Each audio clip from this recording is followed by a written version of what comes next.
Hello दगड़ियों, नमस्कार दगड़ियों, बड़ों तो नमस्कार, छोटों को ढेर सारा प्यार दगड़ियों। हनुमान जी जिसका इष्ट है उसकी कभी हार ही नहीं हो सकती। हमारा तो सब काम हमारे घोटाधारी करता है, इतना भरोसा है। और आज मालूम है मंगलवार भी है, और जिसने कभी इष्ट नहीं बनाया आज तक, आज ही तैयार हो जाओ, हनुमान जी को इष्ट बना लो।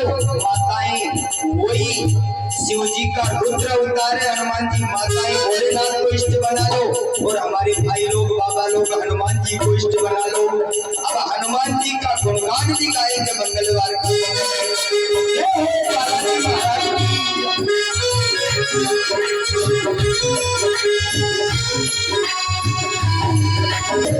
देवता तो बहुत है चारों युगों में, अरे जग में कितने देवता है, पर महाराज हनुमान जी जैसा देवता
बोलो बालाजी महाराज की जय, सच्चे दरबार की जय। जय जय श्री राधे श्याम। तो महाराज इष्ट जी को 4 मंत्रों की भागवत गुरु मंत्र के द्वारा सुनाई थी, और मेरे पिताजी है ना ब्रह्मा जी महाराज, उन्होंने वही 4 मंत्र की भागवत मुझे प्रदान किया है। तो मैं आपको वो 4 मंत्र देता हूँ। गुरु दीक्षा के रूप में आप भजन के भक्ति के मार्ग से उन 4 मंत्रों की व्याख्या करो, उनका रूप बढ़ाओ, अपने आप आपको मन को शांति मिल जाएगी और संसार का कल्याण हो जाएगा। अब महाराज व्यास जी महाराज कहने लगे, नारद जी अब मेरा बुढ़ापा आ गया, भजन करते करते इन वेद शास्त्रों को लिखते लिखते अब मेरे बस की बात नहीं है। नारद जी कह रहे हैं कोई चिंता मत करो, अरे कैसे भी संतों के सहारे से, अरे संतों की शरण ले लो, उनके सहारे से हो जाएगा काम। प्रेम में वो शक्ति है, अगर सबसे अपने अकेले से तो कोई काम नहीं चलता है। आप प्रेम से किसी को भी कहेंगे ना, वही तैयार हो जाएगा, आपका सब काम करेगा। आप तो भजन करते जाना, लिखने के लिए कोई अच्छा सा शिष्य तैयार कर लो। अरे भक्ति में प्रेम में वो शक्ति आप चाहोगे, पर आपके मन में विश्वास तो जगाओ। जैसे तैसे विश्वास कर रहा है, नहीं नारद मेरे बस की बात नहीं है। अब नारद जी कह रहे हैं तुमको मालूम नहीं है व्यास जी, अरे ये भजन का प्रताप है, ये भक्ति का ही प्रताप है, जो मैं दिन रात वीणा लेके भगवान का भजन करता रहता हूँ। नहीं मालूम है, पूर्व जन्म में मैं भी एक दासी पुत्र था, और दासी पुत्र होने के नाते मेरी माँ एक गरीब आदमी होता है। मेरे पिताजी तो मेरे जन्म लेते ही, जन्म से पहले ही स्वर्ग सिधार गए थे। अब बेचारी माँ अकेले क्या करे। अब माँ तो यही होता है, एक पिता से संतान का पालन नहीं हो सकता, पर माँ एक ऐसा रूप है, ऐसी दिव्य शक्ति है, जाने कितना संकट भोग के, कितनी भी कहीं भी मेहनत मजदूरी करके अपनी संतान को पाल पोस के बड़ा बना देगी। एक पिता से ये कर्म नहीं हो सकता, याद रखना। तो नारद जी महाराज ने कहा, व्यास जी मैं एक दासी पुत्र था, और मेरी माँ मुझे लेके संतों के आश्रम में चली गई, और वहां जाके संतों से निवेदन किया कि भगवान गुरुदेव महाराज मैं आपके आश्रम में सेवा पूजा कर लूंगी, साफ सफाई कर लूंगी, और मुझे गाय का दूध निकालना भी आता है, आपके आश्रम में गायों का दूध निकाल लूंगी, पर मेरा ये छोटा सा बालक है, मुझे सिर्फ 2 समय नहीं तो 1 समय भोजन दे देना, ताकि मेरा बालक बड़ा हो जाएगा, ये पल जाएगा।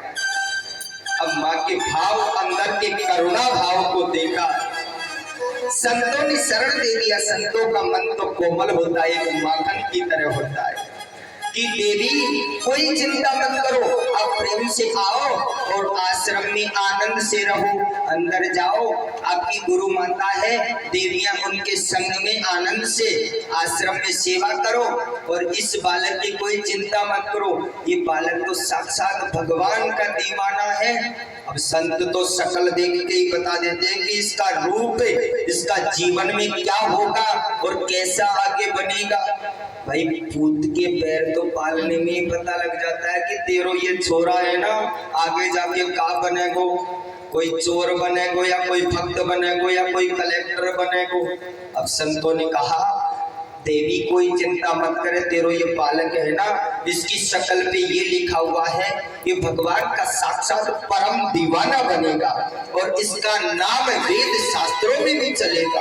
अच्छा, पर याद रखना इस जन्म में नहीं, ये भगवत कृपा से आपको शरण मिल रही है आश्रम में, जैसे कि आपको कथा में दरबार में आने की शरण मिली है। आप अगर इस जन्म में अच्छा कर्म करेंगे तो आपकी संतान अपने आप ही फलित होगी, अरे आपके पति को भी फलित होगा आपका कर्म और आपके भक्ति। अब देवी जी प्रसन्न होकर आश्रम में आनंद से रहने लगी, खूब सेवा करने लगी, गायों का दूध निकालती, चारा गोबर करती, खूब आनंद से मगन रहती। अब महाराज संतों ने नारद जी का नाम रख दिया रामदास, कि मेरा पूर्व जन्म का नाम नारद नहीं था, रामदास था। अब महाराज रोज भगवान के सत्संग में बैठना और कीर्तन करना, गाना, नाचना, खाना, तो नारद जी है ना, रामदास का तो मन ऐसे रम गया कि मुझे नहीं काम दुनिया से, मुझे भगवान प्यारे हैं। कि मुझे अब दुनिया से कोई काम नहीं है, मैं तो इन संतों के, इन बाबा जी इनके संग में ही रहूंगा। अब महाराज जैसे ही चतुर्मासे का समय था, 4 महीने संत चतुर्मासा करते हैं, भजन करते हैं। अब एकांत आश्रम में 4 महीने का चतुर्मासे में संतों की टोली आई हुई थी। कई हजारों संत वहां आश्रम में ठहरे हुए थे। संतों का तो यही काम सुबह से शाम तक कीर्तन करना, भजन करना, तप करना। उधर रामदास जी भी हमेशा मगन रहते। तो महाराज एक दिन चतुर्मासा पूरा हुआ, संतों की टोली जाने लगी आश्रम से, तो महाराज उधर रामदास जी भी संग संग जाने लगे। अब मैया कह रही है, बेटा तू कहाँ जा रहा है? अरे तू ही तो मेरा एक सहारा है, और तू भी छोड़ के चला जाएगा तो मैं कैसे रहूंगी, कैसे जीवित रहूंगी? अब संतों ने समझाया, बेटा रामदास तुझे नहीं चलना है। तू सोच, तेरी माँ तेरे खातिर कितना दुख भोग रही है, कितना मेहनत परिश्रम कर रही है, और तू अगर उसे छोड़ के चलेगा तो ये तेरा धर्म नहीं है, एक बेटा का धर्म नहीं है। अरे वो तेरे पहले पिताजी नहीं है, और माता का दुख, पति का दुख सबसे बड़ा होता है महाराज संसार में। और दुख सब सहन कर लोगे, पर पति का दुख किसी से सहन नहीं होता है। अरे पति चाहे लूला लंगड़ा काला गोरा कैसा जैसा भी हो, पर बिना पति के महाराज संसार में कुछ नहीं है। इस बेटा को संग मत ले जाना, नहीं मैं मर जाऊंगा, मेरा एक भी पल इसके बिना नहीं रह पाऊंगी। अब नारद जी को रामदास को समझाया, नहीं बेटा तू यहीं रह, जब तेरी माँ जब तक है तो एक पुत्र का, संतान का धर्म होता है कि माता पिता की सेवा करना चाहिए। अरे जैसी तेरे से सेवा हो तू तेरी माँ की सेवा कर। और सबसे बड़ा तीर्थ भी महाराज यही बताया है, शास्त्रों में बताया है कि माता पिता परमात्मा जी मिलते न बारंबार है। हर जिसने सताई आत्मा वो डूबता मजेदार है। माता पिता परमात्मा मिलते न बारंबार है। जिसने की है उनकी सेवा उसका बेड़ा पार है। तो सबसे बड़े तीर्थ बताया है तो एक माता पिता को बताया है। और मम्मी को भूल जाए, पापा को भूल जाए, मम्मी को भूल जाए, पापा को भूल जाए। ओ है तुम्हें ना जाना, है तुम्हें ना जाना, है तुम्हें ना जाना,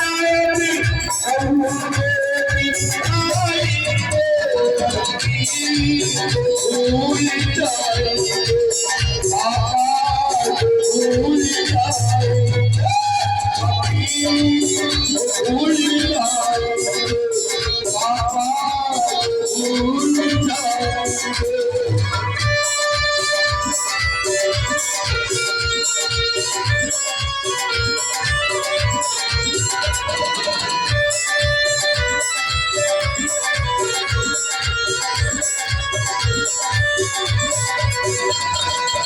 सब तेरी गैया गैया से फुलवाया रे, सब तेरी गैया गैया से फुलवाया रे, सब तेरी गैया गैया से फुलवाया रे। उनको किसी सच भर गई कि चोरी नहीं करना चाहिए, उसको बालक को अपने मार्ग से अपनी नजर में रखो कि बेटा चोरी नहीं करना चाहिए। और हमेशा सात्विक भाव से, अगर तुझे कोई परेशानी है तो मुझे बता, मैं तेरी इच्छाओं की, तेरी आवश्यकताओं की पूर्ति करूँ। तो वही प्रसंग, अगर चोरी कर रहा है बिल्कुल नहीं रोकेंगे तो धीरे धीरे बढ़ता जाएगा।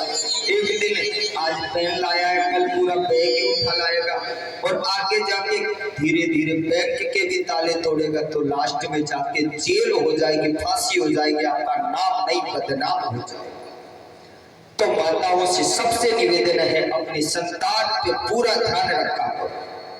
अगर संतान को पकड़ के संभाल के अपनी दृष्टि में नहीं रखोगे तो आज तो कलयुग है, कलयुग में कोई किसी का नहीं है। कितना भी आप पढ़ाओ लिखाओ खिलाओ पहनाओ, पर आप सबका जन्म की तैयारी हो रही है। अब कौरव तो सोच रहे हैं पूरे पांडव मारे गए, पर महाराज इधर उनको ध्यान आया कि अभिमन्यु की घरवाली के पेट में बालक था, अगर वो बालक जन्म ले लेगा ना तो वो भी हमारे पूरे कुल को, पूरे कौरवों का नाश कर देगा, इनका नाम ही मिटा देना है, उसको भी मारने के लिए चल दिए।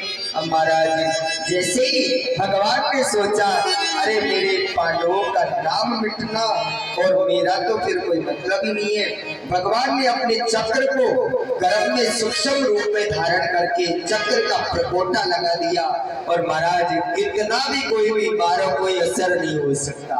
परम लाडले राजा परीक्षित की रक्षा की भगवान ने गर्भ में भी जाके। अब भगवान की देखो भक्ति का ये प्रमाण है साक्षात।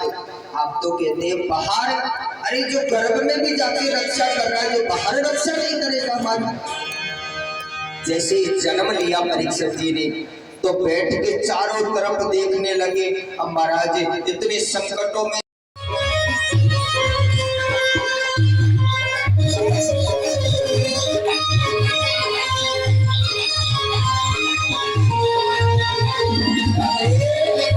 देखिए भगवान के दर्शन भी करते जाओ। अब ये भगवान की लीला है, धर्म की स्थापना के लिए, संतों के कल्याण के लिए, अधर्म को मिटा दुखी हो गई देवताओं की माता भगवान को पुकारिए, भगवान कैसे भी आप किसी भी रूप में आओ और मेरे पुत्रों का ये जो साम्राज्य है तीनों लोग वापस लाके दो। अब भगवान प्रकट होकर आशीर्वाद दिया, माता कोई चिंता मत करो, मैं तेरे घर ऐसा रूप बना के आऊंगा और उसी राजा बलि को छल के तेरे पुत्रों का तीनों लोग वापस लाके दे दूंगा मैं। अब भगवान ने कहा बावन अंगुल का एक ब्राह्मण का रूप धारण करके, अब भादों का महीना है और भगवान ने एक ऐसा मुहूर्त धारण किया कि श्रवणायाम श्रवणा द्वादश्याम मुहूर्ते अभिजिता प्रभु सर्वे नक्षत्रा आराधन चक्रस्थ जन्म दक्षिणम। भादों का महीना है, अभिजित मुहूर्त है और भगवान एक सुंदर पावन अंगुल का ब्राह्मण का रूप धारण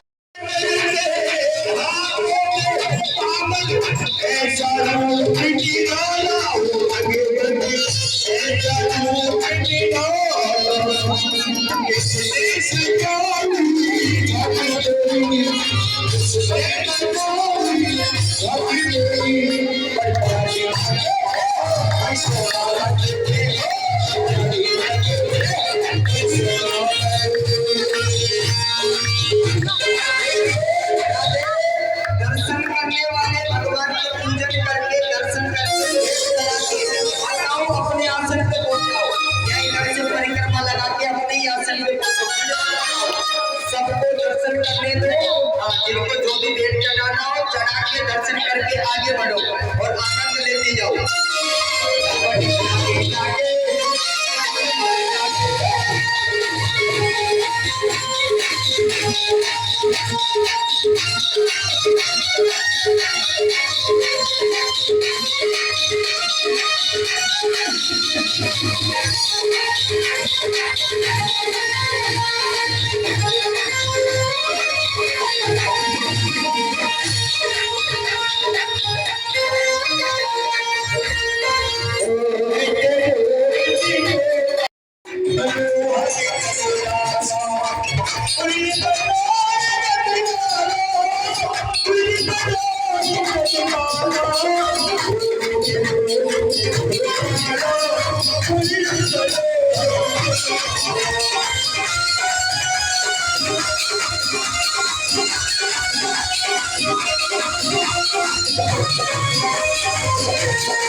शांति शांति सुशांतिर्भवतु आराधिकं शीतलीकरणं महाराधिकं देवादिवन्दनं महामन्त्रपुष्पाञ्जलिः हरि ओम् पावनरूपाय विद्महे नारायणाय धीमहि तन्नो कृष्ण प्रचोदयात् ओम स्थान देवताय विद्महे ग्राम देवताय धीमहि तन्नो सर्वदेवो प्रचोदयात् नाना सुगंधि पुष्पाणि यथा कालोद्भवानि च पुष्पांजलि मया दत्तं ग्रहाणां परमेश्वर ओम महामंत्र पुष्पांजलि समर्पयामि नमः बोलो वामन भगवान की जय धर्म की धर्म का प्राणियों में विश्व का गौ माता की अपने अपने माता पिता की सतगुरुदेव भगवान की वामन भगवान की काश्मीरी नगर की बस्ती माता की काशी महाराज की सच्चे दरबार की जय श्री राधे प्रेम से एक भजन का भी आनंद ले एक परिक्रमा लेते हुए भक्तों प्रसाद चालू कर दो प्रेम से सबको प्रसाद दो बिना प्रसाद के कोई नहीं जाएगा और कल के दिन सबको ज्यादा से ज्यादा संख्या में आना है भगवान का जन्म उत्सव बड़ी धूमधाम से हो देखिए केक वेक नहीं कटवाएंगे हम ये साधारण बालक नहीं भगवान का जन्म उत्सव है खूब माखन मिश्री चौथी मिठाई मेवा मिश्री का प्रसाद लाना नए नए वस्त्र पहन के आना पीले पीले और महाराज जो भी आपको गिफ्ट प्रदान करना है भगवान को आपकी भाषा में गिफ्ट उपहार बोलते हैं वो बुलाना भैया हमारे तरफ से कोई मना नहीं है बोलो कृष्ण कन्हैया लाल